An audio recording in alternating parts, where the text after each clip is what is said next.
Benjamin Neuman is a professor of biological sciences at Texas A&M University. He joins us now from the U.S. Thanks so much for speaking to us. You know, this really isn't what we wanted to hear because we know a vaccine is still a ways off, and this could mean that dream of actually just building up an immunity might also not be realized as well. Yeah, that's exactly what we're seeing. I suppose the things to consider in understanding this particular study. So it's a preprint right now, which means it's not fully published. I had a look at it. I think this probably will get in pretty much unchanged. But until it's actually part of the scientific record, you have to take it with a little grain of salt. But what we see from this, they were only looking for a thing called a neutralizing antibody. So antibodies come in many different flavors.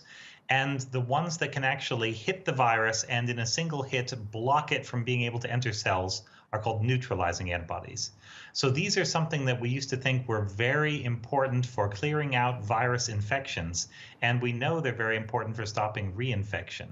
I think the idea from this paper that I would take away is that it's probably not neutralizing antibodies that are helping people get over the virus. So on the one hand, that's okay. It means there are other parts of the immune system that are working. But it is mostly going to be neutralizing antibodies that would protect you against a second round. And so that's the side of this paper that does raise some concern. Now, the number of people they looked at in the paper is still somewhat small, but it's large enough that I think we would like to see more studies about this. And this may well be pointing to things to come, that people may possibly be reinfected with this virus in the future, particularly if they've had mild cases of the virus. Okay.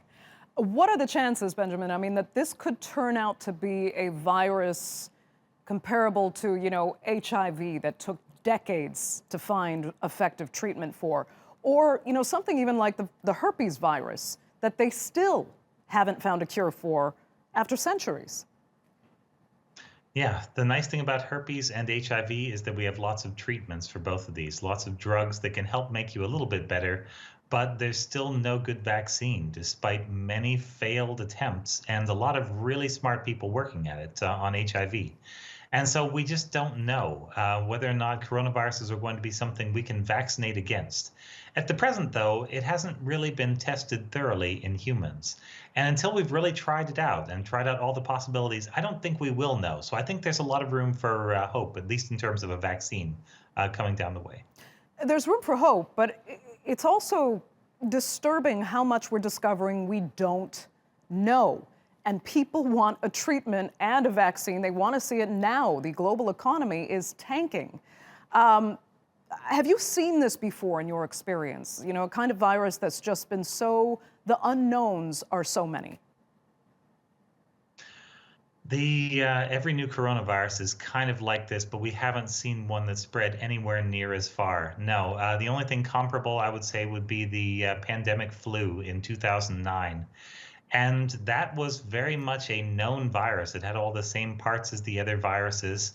And we were relatively quick to come to grips to it and had a vaccine soon because we had other vaccines that worked for other kinds of flu virus.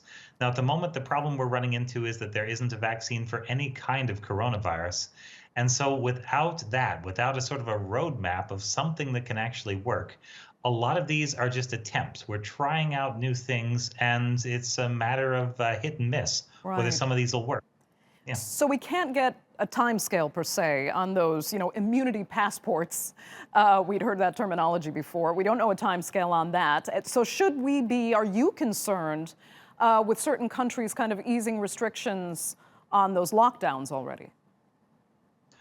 Yes, very much so. I've been concerned since the start of this thing. Anytime I hear any government talking about herd immunity or immunity passports or the economy or relaxing restrictions, as an infectious disease person, this makes me kind of nervous, and I do not like the sound of that at all. Because this virus is purely mechanical. It doesn't listen to us, doesn't pay attention to our ways, and it just works all by itself. You can't reason with it. You just have to stop it, stamp it out completely as fast as you can. And anything other than that, yeah, is a little bit concerning, particularly to me. Benjamin Neuman, thanks so much for joining us there. We appreciate it.